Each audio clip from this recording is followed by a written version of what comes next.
Alright guys, so today we're going to be looking at XNet. It's a pretty neat mod for doing some logistics and moving things around. Be it items, power, fluid, logic. And it's very performance friendly. So let's get started. So the first thing you need is a controller. This is the recipe for it. So let's grab, so there's the controller. So then the controller basically runs a given network, but it needs to be able to connect to things. So for that we have cables, which is the recipe like that. And then we have connectors, which the recipe is like this. Now the different colors of connectors and cables is just so that you can have multiple near each other without them connecting. So say I had a network going along here, but then I needed to run another network right next to it. They would connect if they were just the standard, I guess blue is the standard. But if you use two different colors, they won't connect together. So a red and a green. But the other colors are basically coloring any color cable with a dye. So anyway, once you've got cables, connectors, and a controller, you can start making networks. So I've given some examples here of some of the basic network types. So here we're going to demonstrate item channels. And where'd my... So I'm going to use an RTG from Nuclear Craft to power them. So let's go ahead and get this one, start getting some power. So say we have a furnace, and we want to smelt some things. So let's grab some coal. Let's grab some gold and iron. And let's say there's some other stuff in the network too. Let's say this is like a dump chest where we're dumping our inventory into. So let's say we want to take from the dump chest here, and let's say this is storage, but then we also want to go ahead and smelt anything that's smeltable. So let's jump into the UI here. So you can have 8 channels on a controller. So let's go ahead and create a item channel. Let's just go ahead and turn it off for now. So here's our dump chest. You can also name these connectors so that you can tell which one is which more easily inside the controller. So let's take our dump chest here. Now we're going to create a connection, and it's going to be extract. Let's just go ahead and extract a stack at a time, and let's dump everything into the storage chest. So storage chest, insert. So let's go ahead and call this this channel dump input. So then, let's say we want to take any ore or coal out of the storage chest and run it through the furnace. Actually, I have a different purpose for this, so let's take that name back out because it won't apply in a minute. So let's make another item channel.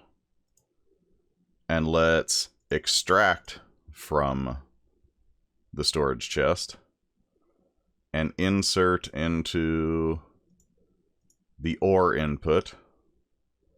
But let's grab a sample of these. So we can use these slots to whitelist or blacklist. So if I click that, it's a blacklist. If not, it's a whitelist. So ore input, gold, iron. And then fuel input, insert. We need a sample of coal. So we whitelist coal. So if we were to go ahead and turn it on now, everything would flow into here. Then the coal and ore would flow into here. Now let's go ahead and make another one. And this one's going to take the output of the furnace, extract, and put it into the output chest. Alright, so let's turn these channels on. And it's already emptied everything out. And now it's filling it up with coal. And once it does all of the coal it can, it's going to start hitting the ore. What's neat is you can also double click on one of these and it will highlight it in world like that.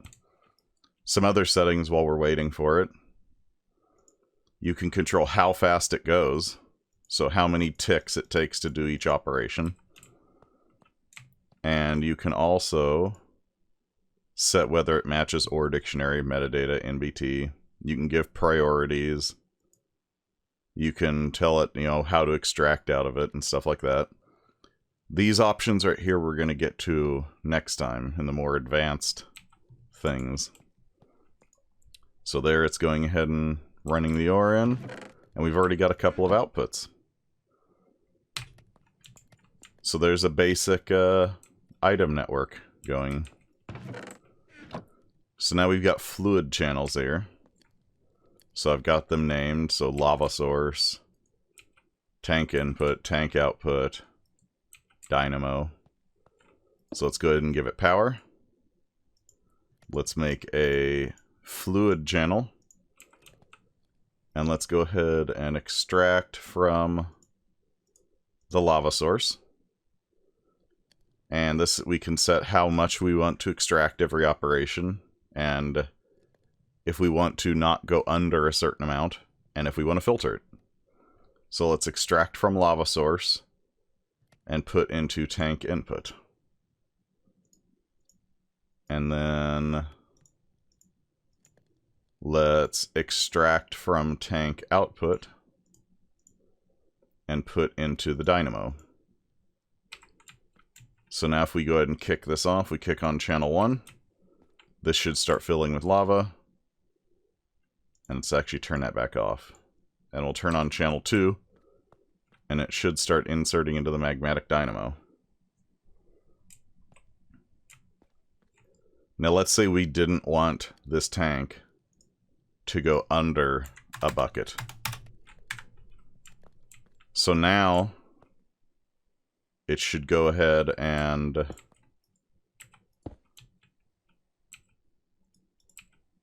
it should extract until, or rather it should extract but not go under 1,000. There you go. So you can also say on the insert side that I only want to insert but not go over this amount. So you can do some kind of neat things with that. And of course I turned this one back off so that we could see this stop. Otherwise it would just keep on going. Now see, it went ahead and extracted a bunch more and filled it up since it was over 1,000. So that's some basic fluid networks. Oh, you can also make this not connect to certain sides if, say, there was another machine here and you didn't want that connector to connect to it. So the final one I'm going to do in the basics video here is energy channels. So here I've got a creative energy cell, and I'm running it through this valve here so we can measure the throughput, and then it's going to run into this mechanism laser here. So let's go ahead and give the controller some power. And just for kicks, let's get rid of that. And I want to show you. So as long as the channel's processing, it's using a bit of power. So see the power going down there. So let's make our energy channel. And we're going to extract from the valve. And we're also going to insert into the controller. So this will be self-powering.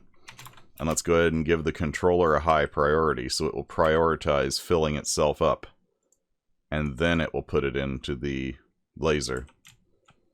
So enable. So it's giving itself, well, it was supposed to give, there it goes. Maybe this is actually lower priority. Like I said, oh, apparently I got rid of the number there.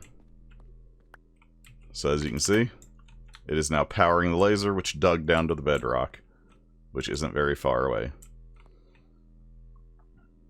And there's the amount of power being drawn through. I believe the max for... Well, that's interesting. I believe, yeah, the max is configurable for a given tier, so it's depends on the pack, really. But say if I went ahead and got rid of this and put a new one in. So see there, 3 RF per tick is being used to keep the controller running.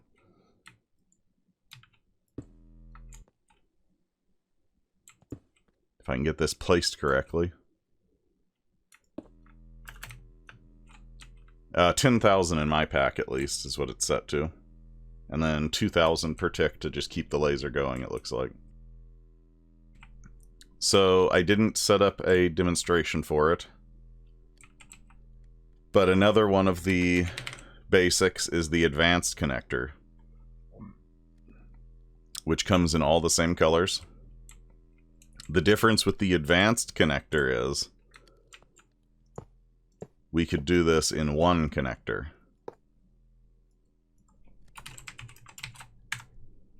The advanced connector can access any side of the block, not just the side it's on. So let's go ahead and pull these. Well, my inventory's full.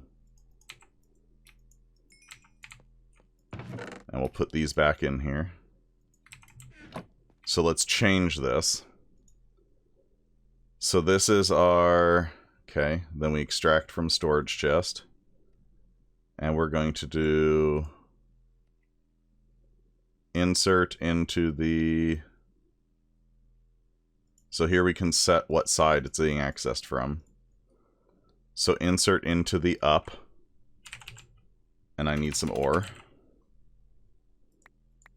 The only downside to this is that then you really have to use more channels because you can't obviously do another connector here. So we would need to have one specifically for the coal. So extract from the storage chest.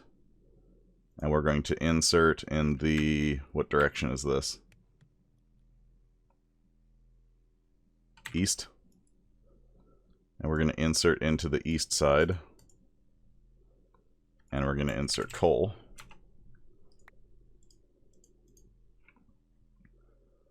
And then we're going to extract out the down and go into the storage chest. So now we can kick these on. And now it's got 2 channels working on it, so instead of filling up completely with one and the other, it's going to do both at once. So that's the power of advanced connectors. Well, one of them. The other power is you can go down to 5 ticks per operation. And then for fluid and energy transfer, you can go even higher amounts per tick as well.